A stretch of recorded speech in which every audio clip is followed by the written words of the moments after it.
Hello friends, I am doctor Ajay Kothari. Today's case study, आज का case study है is about cervical myelopathy. Cervical myelopathy में क्या होता है कि जो अपना स्पाइनल कॉर्ड है, जब उसके ऊपर दबाव आता है तब सर्वाइकल स्पाइन से नीचे हमारा पूरा शरीर कमजोर हो जाता है। हाथों पैरों में नमनेस, मतलब सेंसेशंस कम हो जाते हैं। चलते वक्त बैलेंस बिगड़ जाता है, गिरने का डर लगता है। यूरिन मोशन का कंट्रोल भी इसमें कॉम्प्रोमाइज हो जाता है। और ये कंडीशन प्रोग्रेसिव है। ये शुरुआत होती है पहले थोड़ा नमनेस से, फिर धीरे धीरे पावर लॉस होता है, फिर धीरे धीरे पेशेंट को स्टिक की सपोर्ट लगती है, फिर वॉकर का सपोर्ट लगता है, फिर ये व्हीलचेयर पे आ जाता है और फिर स्ट्रेचर पे आ जाता है।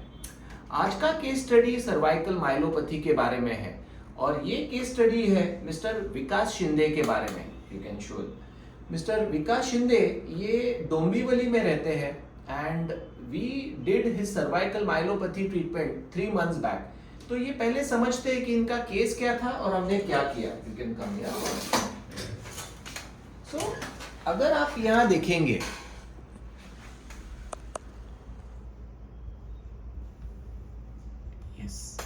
अगर आप यहां देखेंगे तो ये इनका ब्रेन है और ये ब्रेन का पूंछ मतलब स्पाइनल कॉर्ड है।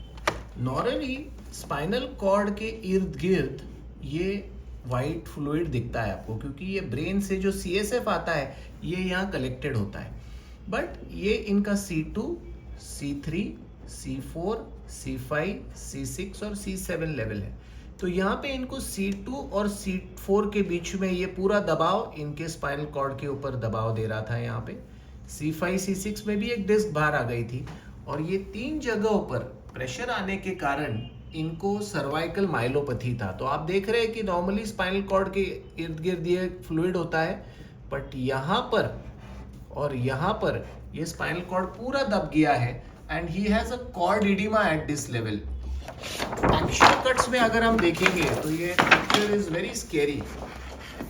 ये अगर आप ऊपर देखेंगे तो ये नॉर्मल स्पाइनल कॉर्ड है और ये इर्द गिर्द व्हाइट फ्लूइड।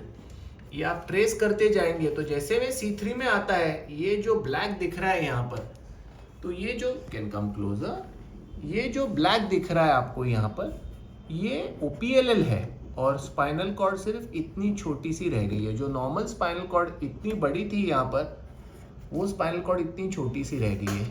यहाँ पर भी अगर आप देखेंगे तो ये C3, 4 और यहाँ पे ये ब्लैक इज OPLL और ये स्पाइनल कॉर्ड हार्डली ये इतना सा पोर्शन रह गया है। Very similar here. फिर धीरे धीरे स्पाइनल कॉर्ड दिखने लग जाती है, फिर वापस स्पाइनल कॉर्ड यहाँ पे आपको दिखने लग जाती है and this comes to normal see here. तो ये देखिए ये स्पाइनल कॉर्ड और यहाँ ये देखिए ये छोटा सा नीचे दिखने वाला स्पाइनल कॉर्ड, ये एक पत्थर है जो उनके स्पाइनल कॉर्ड पे रखा गया है। तो हमने इनका 3 महीने पहले सर्वाइकल माइलोपैथी का सर्जरी किया था, जिसमें हमने इनका सर्वाइकल लैमिनेक्टोमी किया था और C2, C3, C4, C5, C6, C7 यहाँ पे फिक्सेशन किया था। इसको लैटरल मास फिक्सेशन बोलते हैं। और ये C2 पेडिकल स्क्रू है और AP एक्सरे, और हमने ये एंटेरो पोस्टीरियर एक्सरे, इसमें आपको ये C2 पेडिकल स्क्रूज और ये लैटरल मासेस दिखेंगे और इसको एक रॉड से कनेक्ट किया था और यहाँ पे हमने इनका सर्वाइकल माइलोपैथी सर्जरी किया था। इधर दिखाएंगे, इथे उभर आता है। 1 मिनट विकास, थोड़ा शर्ट लूज करता।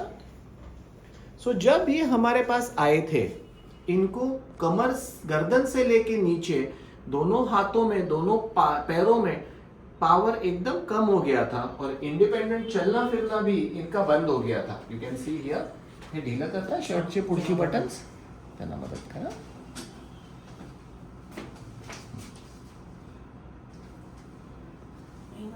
हो करा ना। So this is where we have done his cervical spine surgery. Can you see here? This is the scar. This is called posterior cervical laminectomy with spinal fusion. So यहाँ पे हमने एक cut लेके with O-arm and navigation ये fixation किया था और एक मिजोनिक बोन स्कैल्पेल से इनका लैमिनेक्टोमी किया था और ये सर्जरी कांस्टेंट न्यूरो मॉनिटरिंग के अंडर हो रही थी।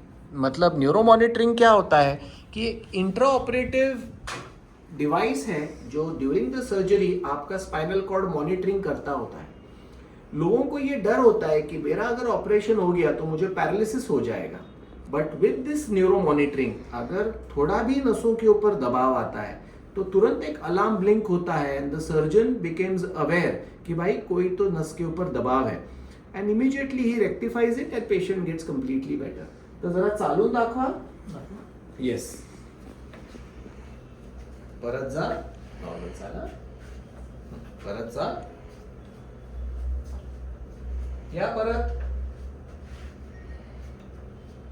बसून शर्टची बटन घाला. सो 3 months ago we operated him and उस टाइम कंडीशन ऐसा था कि इनको खड़ा रहना, चलना फिरना ये बिल्कुल पॉसिबल नहीं था. But today after 3 months he is back on his own feet.